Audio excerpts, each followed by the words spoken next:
Hello everyone. आज हम अपनी एंडोक्राइन ग्लैंड्स की जो सीरीज़ है उसमें स्टार्ट करते हैं पिट्यूटरी ग्लैंड के बारे में। तो पिट्यूटरी ग्लैंड को हम और किस नाम से जानते हैं? हाइपोफिसिस।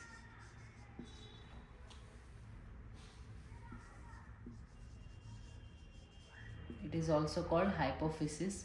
और ये बहुत स्मॉल एंडोक्राइन ग्लैंड है। इसका जो डायमीटर है वो 1 सेंटीमीटर के अप्रॉक्स, और जो इसका वेट है 0.5 to 1 ग्राम जितना होता है। ठीक है। It is situated in a depression which is present in the sphenoid bone. जो स्फिनॉइड बोन है उसमें एक डिप्रेशन प्रेजेंट होता है, गड्ढा जैसा, सैला टर्सिका जिसको हम बोलते हैं।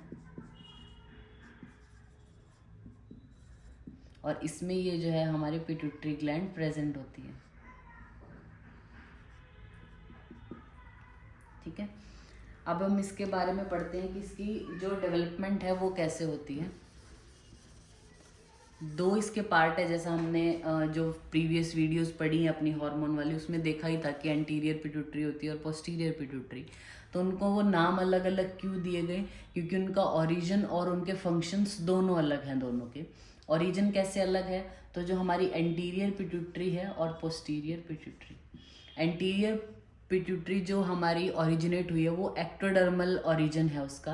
That is arise from the pharyngeal epithelium. जो फेरिंग्स है हमारा, माउथ ओरल कैविटी में जो फेरिंग्स है, उसकी जो एपिथीलियम होती है वो ऊपर की तरफ डेवलपमेंट स्टेज में, ये हम फीटल स्टेज की बात कर रहे हैं, तो वो ऊपर की तरफ ऐसे ग्रो करती है, जो फेरिंजियल एपिथीलियम है हमारी।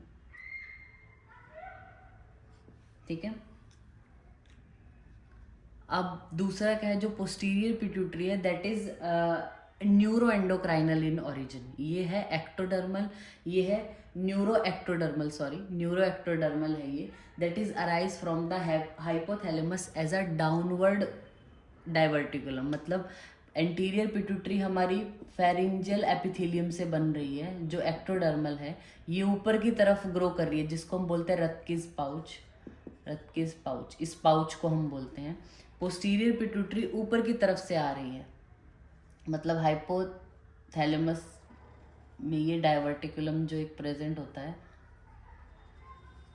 डेवलपमेंट स्टेज में, ये नीचे की तरफ, मतलब कोई भी चीज़ आप सोचिए, एक नीचे की तरफ ग्रो कर रही है, एक ऊपर की तरफ ग्रो कर रही है, वो दोनों आपस में मिलते हैं। मतलब ये अब क्या होंगे, इस तरीके से बन जाएंगे, ये ऊपर वाला और ये नीचे वाला ऐसे।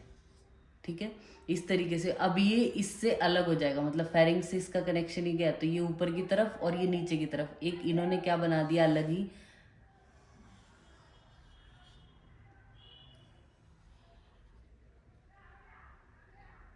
इसको हम बोलते हैं anterior pituitary and posterior pituitary. फिर अब हम, जैसा इनके नाम से पता चल रहा है और अभी हमने पढ़ा इनका ओरिजिन कैसे हुआ, तो हाइपोथैलेमस से कुछ ना कुछ तो इनका रिलेशन है। तो जिसको हम बोलते हैं हाइपोथैलेमो हाइपोफिजियल रिलेशनशिप। एक्चुअली हमारी जो पिट्यूटरी ग्लैंड है उसको बोला जाता है मास्टर ग्लैंड। उसमें भी एंटीरियर पिट्यूटरी को मास्टर ग्लैंड बोला जाता है। वो इसलिए क्योंकि उसके जो भी उसके स्क्रीशंस है, जो उससे हार्मोन वो रिलीज करती है, वो बॉडी के मोस्ट ऑफ ऑर्गन को कंट्रोल करता है, उनकी एक्टिविटी के लिए रिस्पॉन्सिबल है, इसीलिए उसको मास्टर ग्लैंड बोला। बट एक्चुअली अगर देखा जाए तो वो सुपर मास्टर ग्लैंड जो एक हम कह सकते हैं वो हमारा हाइपोथैलेमस है। क्योंकि जो भी स्क्रीशन या जो भी एक, इसको भी तो कोई तो इसको कंट्रोल कर रहा होगा, तो इसका जो कंट्रोलिंग पावर है वो हाइपोथैलेमस के पास है। तो हाइपोथैलेमस करता क्या है, जो भी एंटीरियर पिट्यूटरी है उसको क्या करता है, स्टिमुलेट करता है। एक मिनट, ये मैं रब कर देती हूँ ताकि आपको अच्छे से समझ आए।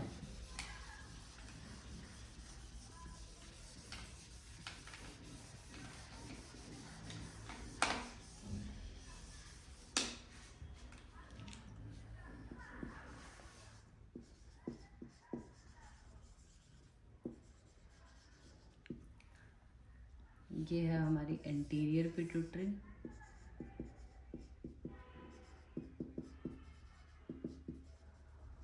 ये है पोस्टीरियर। ठीक है। तो हाइपोथैलेमस क्या करता है, इसको स्टिमुलेट करना है, इससे अपना काम करवाना है इसको, ताकि अपना काम कर सके। तो जो भी एक्टिविटी के लिए क्या करता है, हॉर्मोन्स जो ब्लड में रिलीज करता है। अब ये बहुत पास पास सिचुएटेड है, तो ये डायरेक्टली जो ब्लड है वो कहाँ आएगा, एंटीरियर पिट्यूटरी में। और इससे जो भी हार्मोन भेजे, इसने अपना मैसेज कन्वे किया कि आपको अब काम करना पड़ेगा, तो ये काम करती है, मतलब जो भी इसके हार्मोन है वो अब ये वो बनाएगी। ठीक है, इस तरीके से रिलेशन इसके साथ है, इसका इंटीरियर पिट्यूटरी के साथ। लेकिन पोस्टीरियर पिट्यूटरी के साथ थोड़ा अलग रिलेशन है। उसमें क्या होता है, जो न्यूरॉन्स हैं,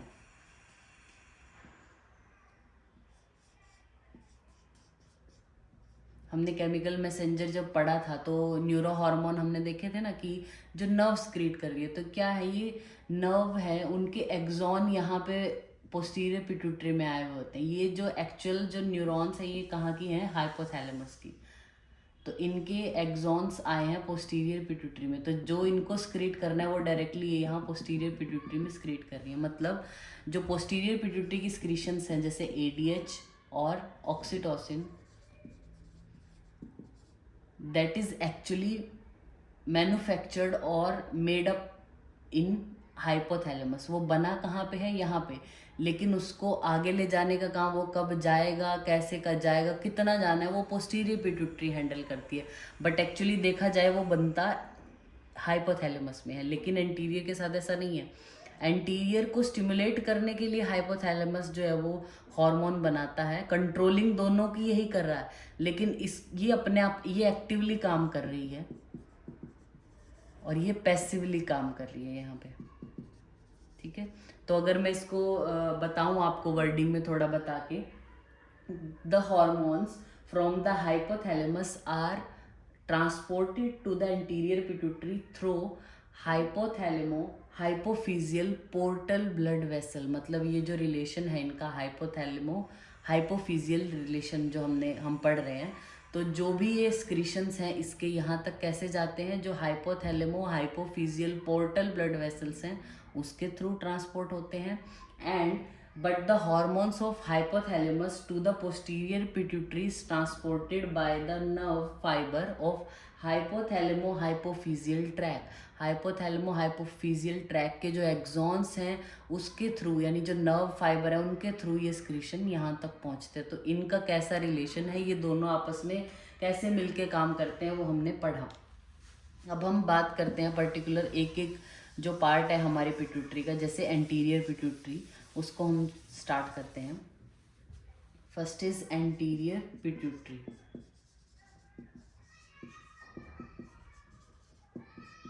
एंटीरियर पिट्यूटरी को हम बोलते हैं एडिनो हाइपोफिसिस। जैसा कि इसका नाम है हाइपोफिसिस, तो एंटीरियर का हुआ एडिनो हाइपोफिसिस। इसमें जो होती है वो हमारी दो तरीके की सेल होती हैं, chromophobe cell and chromophil cell. Mostly ये होती है, लेकिन इसका कोई काम नहीं है, ये कुछ स्क्रीट नहीं करती। एंटीरियर पिट्यूटरी में ये कुछ स्क्रीशन नहीं देती हैं, but these are the precursor of chromophil cell. ये आगे जाके क्रोमोफिल में ही कन्वर्ट होंगी, ये प्रीकर्सर है इसका।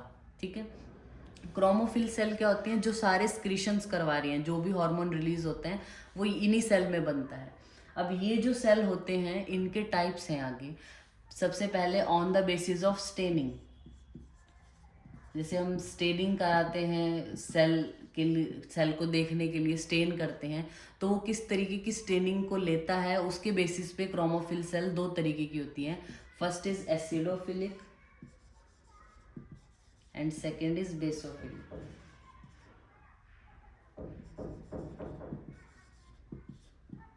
अब ये क्लासिफिकेशन आपको याद हो ना हो, लेकिन जो अभी सेकेंड क्लासिफिकेशन है means classification on the basis of excretory function, क्या क्या स्क्रीट होता है उसके बेसिस पे, या किस किस तरीके के हार्मोन को प्रोड्यूस करते हैं उस तरीके की वजह से क्रोमोफिल सेल के टाइप वो आपको ज़रूर याद होने चाहिए।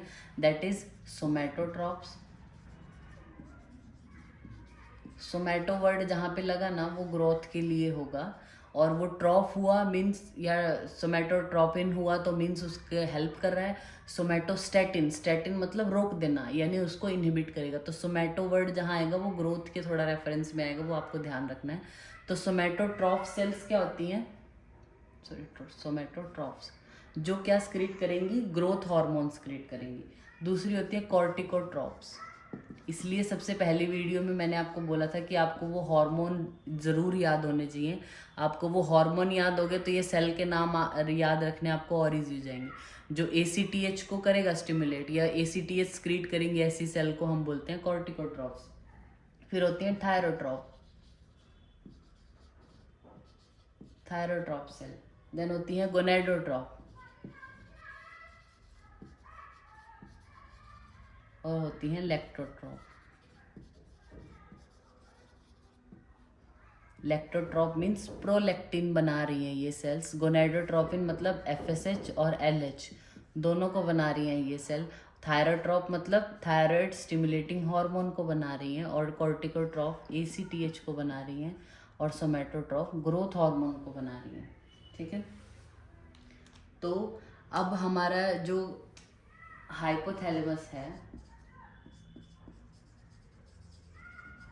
वो क्या करता है, एंटीरियर पिट्यूटरी को स्टिमुलेट करता है। हमने बोला हमेशा तो स्टिमुलेट नहीं करेगा, कभी तो रोकने की भी ज़रूरत पड़ेगी। हमेशा अगर स्टिमुलेट करता रहा तो ये हार्मोन्स बनते रहेंगे, जितना अमाउंट नॉर्मल चाहिए उससे ज़्यादा हो जाएगा। तो यहाँ ये क्या करता है, इसमें दो तरीके के हार्मोन्स आते हैं। फर्स्ट इज इनहिबिटरी और सेकंड इज सेक्रेटरी। इनहिबिटरी मतलब इनहिबिट करेगा, एंटीरियर पिट्यूटरी को बोलेगा कि नहीं अब नहीं आपको काम करना है, अब आपको रुक जाना है। और ये क्या होंगे, सेक्रेटरी यानी रिलीजिंग हार्मोन इसको हम बोलेंगे। कुछ रिलीजिंग हार्मोन प्रोड्यूस करता है जो बोलेंगे कि अब आपको काम करना है। ये क्या करेंगे, टर्न ऑन करेंगे पिट्यूटरी को कि अभी जागो अपना काम करो। ये क्या करेंगे कि भैया बहुत काम कर लिया, अभी आपको रुक जाना पड़ेगा। तो वो हार्मोन कौन कौन से हैं जो हमें हाइपोथैलेमस के पता होने चाहिए। फर्स्ट इज GHRH मतलब ग्रोथ हार्मोन रिलीजिंग हार्मोन। ये हार्मोन हाइपोथैलेमस ने स्क्रीट किया और वो अब पिट्यूटरी को बोलेगा कि ग्रोथ हार्मोन की ज़रूरत है हमें, तो रिलीज उसको कर दो। तो ग्रोथ हार्मोन रिलीजिंग हार्मोन। फिर है ग्रोथ हार्मोन रिलीजिंग पेप्टाइड, ये भी इसी जैसा, ये भी करेगा कि ग्रोथ हार्मोन निकालो, रिलीज करो। ग्रोथ हार्मोन इनहिबिटिंग हार्मोन, अब ये क्या कहेगा कि नहीं बहुत हो गया, ग्रोथ जितनी होनी थी हो गई, अभी इसको थोड़ा कम करने की ज़रूरत है। तो इनहिबिशन का काम GHIH करेगा। फिर एक होता है हमारा TRH मतलब थायरोट्रोपिन रिलीजिंग हार्मोन जो TSH रिलीज करवाएगा। एक होता है CRH कॉर्टिकोट्रोपिन रिलीजिंग हार्मोन। फिर आता है GnRH, ये तो शायद सभी ने सुना ही होगा, गोनेडोट्रोपिन रिलीजिंग हार्मोन। और एक होता है प्रोलैक्टिन इनहिबिटरी हार्मोन। ठीक है, ये काम है हाइपोथैलेमस के, जो क्या करेंगे पिट्यूटरी के पास जाके एक्शन करेंगे। जैसे हमने पढ़ा ना हाइपोथैलेमो हाइपोफिजियल रिलेशनशिप में एंटीरियर पिट्यूटरी के साथ रिलेशन कैसा है, जो भी इसके स्क्रीशन है वो सीधे ब्लड में भेज रहा है। ये ब्लड में ये जाने के बाद एंटीरियर पिट्यूटरी को या तो ये इनहिबिट करते हैं या फिर ये रिलीज करने के लिए प्रेशर देते हैं उसको। तो ये हमने पढ़े कौन कौन से हार्मोन जो हाइपोथैलेमस इसके पास भेजता है। अब हमने देखा यहाँ पे रिलीजिंग हार्मोन है, ये भी रिलीज करवा रहा है, ये इनहिबिट करवा रहा है ग्रोथ की, तो बात हो गई। ये थायराइड कॉर्टिकोट्रोपिन गोनेडोट्रोपिन इनके सिर्फ रिलीजिंग है, इनकी इनहिबिटरी क्यों नहीं है, इनको रोकने की ज़रूरत नहीं पड़ेगी क्या हाइपोथैलेमस को। तो जब हम इनको डिटेल में पढ़ेंगे तब हम देखेंगे कि ये जो होते हैं ये खुद ही अपना फीडबैक दे देते हैं। ये भी देते हैं फीडबैक ग्रोथ हार्मोन और ये भी, लेकिन ये स्ट्रॉन्ग फीडबैक देते हैं, मतलब नेगेटिव फीडबैक शो करते हैं। जैसे अगर ये हाइपोथैलेमस ने TRH रिलीज़ किया, उसने पिट्यूटरी को बोला भाई TSH स्क्रीट करो, यहाँ से पिट्यूटरी ने TSH कर दिया, और TSH जाके क्या करेगा, थायराइड को स्टिमुलेट करेगा कि T3 T4 रिलीज़ करो। तो जैसे ही बॉडी में T3 T4 जितना चाहिए उससे ज़्यादा हुआ तो ये T3 T4 डायरेक्टली इसको क्या करेंगे, नेगेटिव फीडबैक कि हमें तेरी ज़रूरत नहीं है। तो यहाँ पे इनहिबिशन की इसकी ज़रूरत नहीं रही, ये खुद ही अपने आप को इनहिबिट कर लेते हैं, बोल देते हैं कि हमें ज़्यादा नहीं चाहिए। ठीक है, तो एक डायग्राम है जिससे मैं आपको बताती हूँ ये एंटीरियर पिट्यूटरी का। आप इस डायग्राम में देखेंगे कि जो हमारी एंटीरियर पिट्यूटरी है उससे जो ACTH स्क्रीट होगा वो एड्रिनल कॉर्टेक्स पे अपना काम करेगा, जो प्रोलैक्टिन है वो ब्रेस्ट पे करेगा यानी मेमोरी ग्लैंड्स पे, ग्रोथ हार्मोन हमारी बोन मसल ओवरऑल बॉडी की जो ग्रोथ है उसको कंट्रोल करता है, TSH थायराइड ग्लैंड को स्टिमुलेट करेगा, जो गोनाडोट्रोफिन है वो हमारे ओवरी और टेस्टिकल्स जो होते हैं उनको कंट्रोल करता है। तो 6 तरीके के ये जो हार्मोन है हमें याद होने चाहिए। इनमें से जो पहले 5 हैं GH, TSH, ACTH, FSH और LH, ये ट्रॉपिक हार्मोन बोले जाते हैं। ठीक है,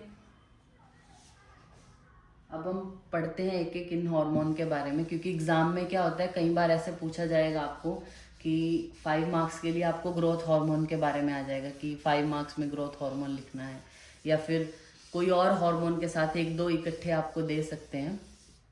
तो अब हम पढ़ते हैं growth hormone.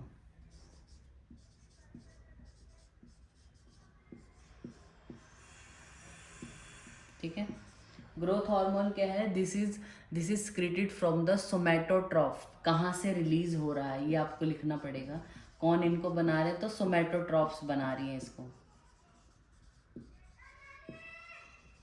These are secreted from the somatotroph which is acidophilic cell, और ये किस तरीके की सेल है, एसिडोफिलिक सेल है, और एंटीरियर पिट्यूटरी से ये रिलीज होता है। इसका काम क्या है, ग्रोथ करवाना बॉडी की, मतलब जनरल ग्रोथ जो है बॉडी की वो हमारा जो ग्रोथ हार्मोन है उसकी वजह से होती है। और इसकी वजह से और क्या होता है, हमारा जो भी हमारे प्रोटीन्स है, फैट है, कार्बोहाइड्रेट है, उनका मेटाबॉलिज्म भी होता है। तो प्रोटीन की क्या कराता है, synthesis. It is also helpful in synthesis of protein, helpful in mobilization of fat and conservation of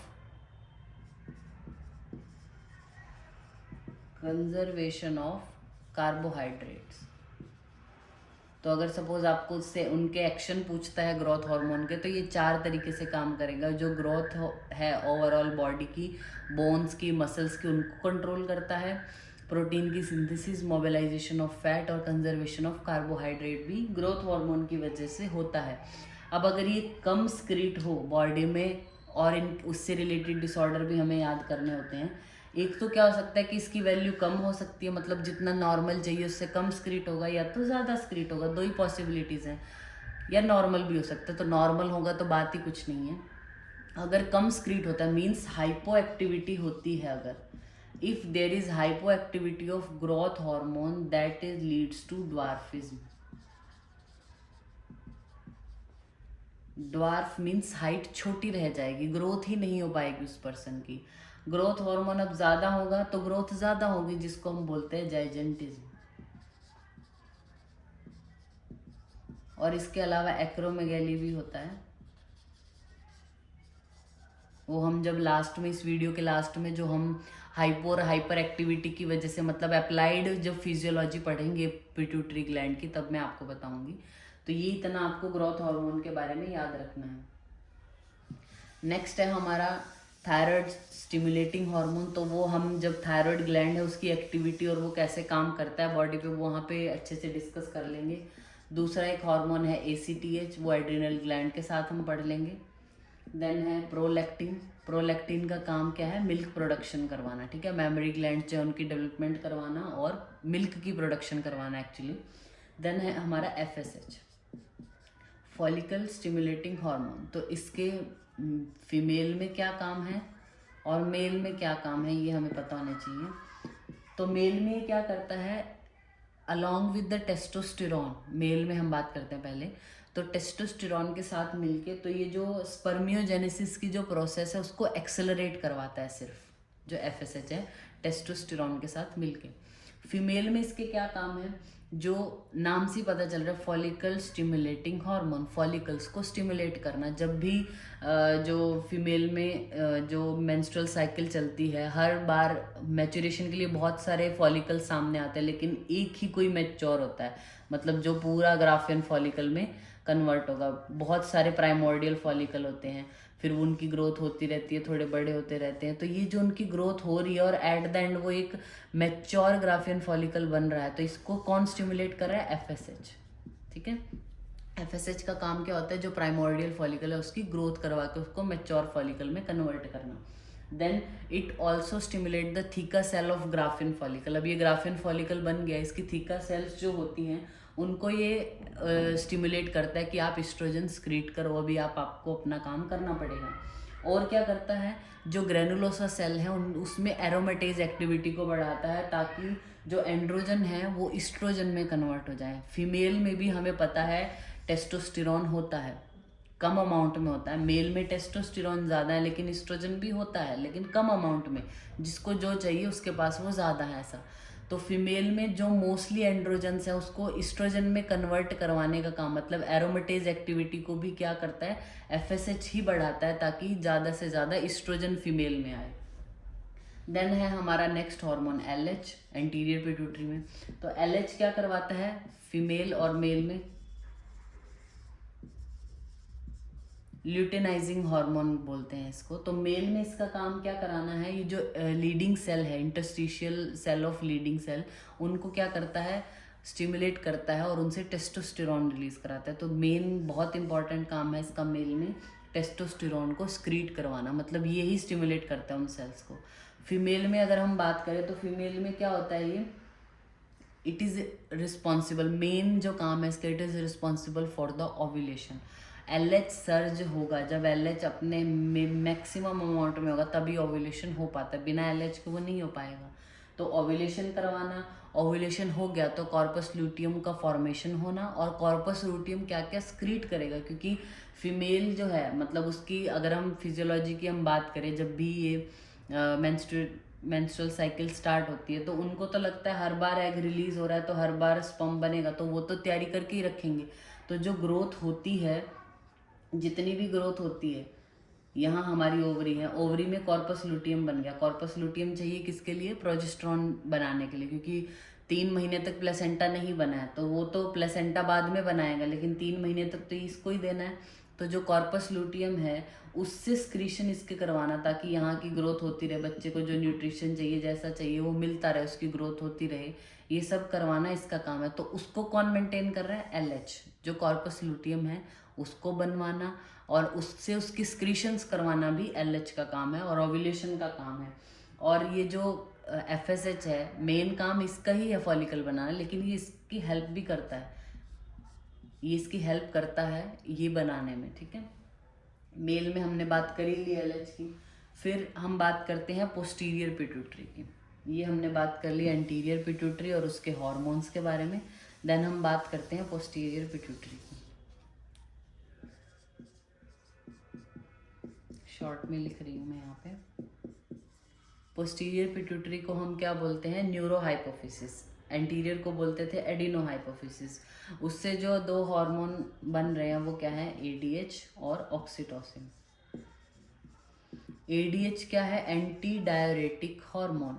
ठीक है, एंटी डाययूरेटिक है, नाम से ही बहुत ज़्यादा चीज़ इसके बारे में क्लियर हो जाती है।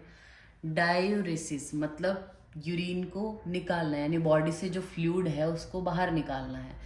एंटी मीन्स जो ये नहीं होने देगा, यानी बॉडी से ये फ्लूइड नहीं जाने देता है, बॉडी का फ्लूइड बचा के रखना है। अभी हमारे यूरिन फॉर्मेशन सब में होता है, ठीक है, और जितना चाहिए सीजन के हिसाब से जो जो पेशेंट है या जो पर्सन है वो कितना वाटर अमाउंट ले रहा है, कैसा सीजन है, उसके हिसाब से यूरिन की आउटपुट कम ज़्यादा ये सब बॉडी मेंटेन करती है। That is with the help of ADH. ठीक है, ये हेल्पफुल है हमारे लिए, लेकिन ये क्या करता है? यूरिन मतलब ज़्यादा रिलीज नहीं होने देता। हमारी बॉडी में फ्लूइड तो चाहिए ना, अब यूरिन के थ्रू फ्लूइड निकलता रहेगा तो बॉडी में तो फ्लूइड बचेगा ही नहीं, तो वो बचाना जो काम है वो उसका एडीएच का है। तो एडीएच के अगर हमें एक्शन की बात आए तो it retain the water, water की रिटेंशन करवाना, वाटर को बॉडी में रखना, इसका काम है। और ये इसका और दूसरा काम क्या है, वैसोप्रेसर एक्शन भी होता है, मतलब जो वेसल्स है उनको कॉन्स्ट्रिक्ट करने का भी काम करता है ये एंटी डायरेटिक हार्मोन। फिर आता है हमारा ऑक्सीटोसिन। ऑक्सीटोसिन का मेन काम है कॉन्ट्रैक्शन करना, ठीक है। पहले हम बात करते हैं मेल में। मेल में क्या करेगा ये, कॉन्ट्रैक्शन करेगा। तो जो भी, इसको लव हार्मोन भी बोलते हैं। तो जब भी ड्यूरिंग इंटरकोर्स क्या होगा, मेल में क्या कराता है, इजेकुलेशन करवाता है। इजेकुलेशन कराने के लिए कॉन्ट्रैक्शन की ज़रूरत है, तो कॉन्ट्रैक्ट करता है और इजेकुलेशन करवाने का काम करता है। अब हम बात करते हैं फीमेल में, ठीक है। फीमेल में प्रेगनेंसी के टाइम पे अलग और नॉन प्रेग्नेंट में अलग, ठीक है। प्रेगनेंसी के टाइम पे क्या, पहला तो क्या करता है, ड्यूरिंग पार्चुरेशन, जब भी प्रोसेस है, मतलब बेबी डिलीवर हो रहा होता है, तो जो यूट्रस है उसकी कॉन्ट्रैक्शन भी जो है वो ऑक्सीटोसिन की वजह से होती है। और दूसरा क्या काम करता है ये, जो मिल्क है, मतलब जैसे जो मदर है वो अपने जो बेबी है उसको दूध पिला रही होती है, तो वो प्रोडक्शन का काम हमने पढ़ा था कि प्रोलैक्टिन का होता है, लेकिन वो प्रोड्यूस कर देता है। अब उसका काम नहीं है उसको आगे कहाँ ले जाना है कहाँ नहीं, लेकिन जो रिलीज है, मतलब थ्रू कॉन्ट्रैक्शन, बेबी जब, जो बेबी है वो सक्लिंग, उसका रिफ्लेक्स आता है, मतलब वो सक करता है जो एरियोला है उसको। तो जैसे ही सकलिंग एक्शन परफॉर्म करता है, ये क्या करता है, लव, उस अटैचमेंट की वजह से ये ऑक्सीटोसिन रिलीज होगा, और ये वहाँ की जो ग्लैंड्स हैं उनको क्या करेगा, कॉन्स्ट्रिक्ट करेगा। जो डक्ट है उनको कॉन्स्ट्रिक्ट करने का काम करता है, और वो जो मिल्क है वो इजेक्ट हो जाता है। तो मिल्क का इजेक्शन का काम ऑक्सीटोसिन का है, प्रोडक्शन का काम प्रोलैक्टिन का है। देन आते हैं नॉन प्रेग्नेंट में, अभी प्रेगनेंसी हुई नहीं है, तब वहाँ पे ऑक्सीटोसिन का क्या काम है। नॉन प्रेग्नेंट में क्या करता है, ड्यूरिंग इंटरकोर्स, जैसा बोला मैंने कि लव हार्मोन है, तो जैसे ड्यूरिंग इंटरकोर्स स्पर्म जो होता है, स्पर्म अपने आप भी जो वेजाइना है उसको क्रॉस करेगा, फिर अंदर जाएगा। उसको कहाँ पे पहुँचना है, उसको एम्पुलर इस्थमस जंक्शन जो है वहाँ पे पहुँचना है, क्योंकि उसको जो एग है उसके साथ मिलना है, ठीक है। तो वो अपने आप पहुंच भी जाएगा, लेकिन अगर कोई स्पीड अप करने वाला हो उस प्रोसेस को तो जल्दी पहुंचेगा। तो ऑक्सीटोसिन क्या करता है, वहाँ पे कॉन्ट्रैक्शंस लाता है, वॉल में कॉन्ट्रैक्शंस आएंगे, प्लस में जो स्पर्म है वो उसकी खुद की भी स्पीड है, तो वो वहाँ तक जल्दी पहुँचेगा। तो जब ये जो स्पर्म है उनको फैसिलिटेट करता है, उनको अच्छी सुविधा देता है कि भाई आप तो जा ही रहे हो, मैं थोड़ा सा और धक्का लगा देता हूँ, तो ये ऑक्सीटोसिन का काम है, ठीक है।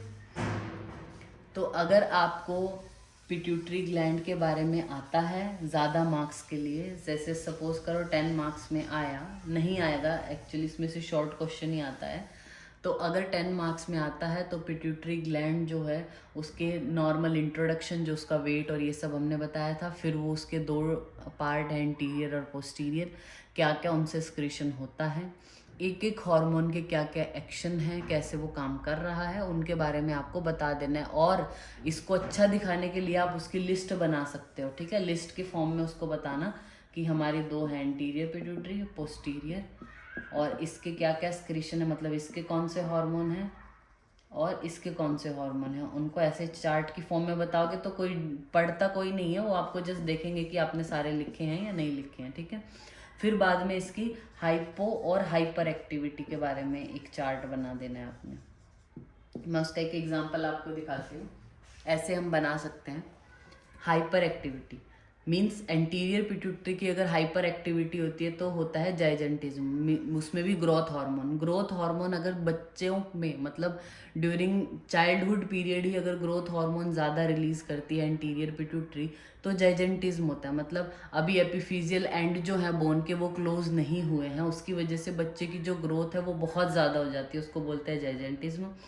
एक्रोमेगैली एक होता है, एक्रोमेगैली में क्या, एपिफिजियल एंड जो है बोन के वो क्लोज हो चुके होते हैं, अब भी ग्रोथ हार्मोन बढ़े जा रहा है, तो उसके क्या होते हैं, अब बोन पीछे की तरफ तो ग्रो नहीं करेगी, तो जो हाथ है वो ही बढ़ते रहते हैं, या पैर जो होते हैं वो उनकी ग्रोथ होती रहती है, तो उसको बोलते हैं एक्रोमेगैली। एक्रोमेगैली जाइजेंटिज्म, मतलब ये नाम से ही पता चल रहा है कि चाइल्डहुड पीरियड में भी एडल्ट पीरियड में भी ग्रोथ हार्मोन ज़्यादा था, उसकी हाइट भी ज़्यादा है और हाथ भी इन प्रोपोर्शनैलिटी बड़े हुए होंगे, फिर है कुशिंग डिजीज़, ये ACTH की वजह से होती है। जब हम बात करें हाइपर एक्टिविटी, तो मतलब ACTH हार्मोन ज़्यादा सिक्रीट होगा तो कुशिंग डिजीज़ होती है, ठीक है।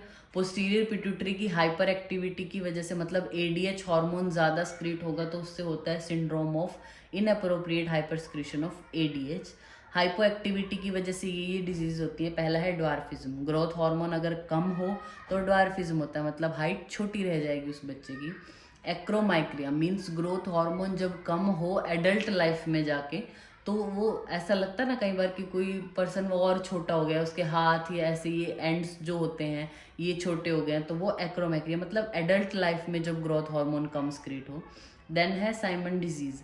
साइमन डिजीज़ जो होती है वो पिट्यूटरी पैन हाइपोपिट्यूटरिज्म की वजह से, पिट्यूटरी में ब्लड सप्लाई कम हो रही है या उसकी नेक्रोसिस हो गई है, उसकी वजह से सिमन डिजीज़ होता है। देन है डायबिटीज़ इंसिपिडस, ये मेनली पोस्टीरियर पिट्यूटरी में जो हमारा ADH है, ADH के हाइपो एक्टिविटी की वजह से, मतलब ADH अगर कम स्क्रीट होगा तो डायबिटीज़ इंसिपिडस हो जाता है। मीन्स उसका काम क्या है, वाटर को रिटेन करवाना। अब वो कम स्क्रीट हो रहा है तो वाटर रिटेन नहीं होगा और पेशेंट को कॉन्टीन्यूस यूरिनेशन के लिए जाना पड़ेगा, बार बार पेशेंट जाता है और बहुत ज़्यादा अमाउंट में यूरिन पास करता है, तो वो है हमारा डायबिटीज़ इंसिपिडस। तो ये दोनों होती हैं ADH की वजह से, ये 3 हो रही हैं ग्रोथ हार्मोन, और ये दोनों ग्रोथ हार्मोन की वजह से, ये ACTH की वजह से, और सिमन डिजीज़ में पैन हाइपोपिट्यूटरिज्म होता है, मतलब पिट्यूटरी के सारे ही हार्मोन कम सिक्रीट होते हैं।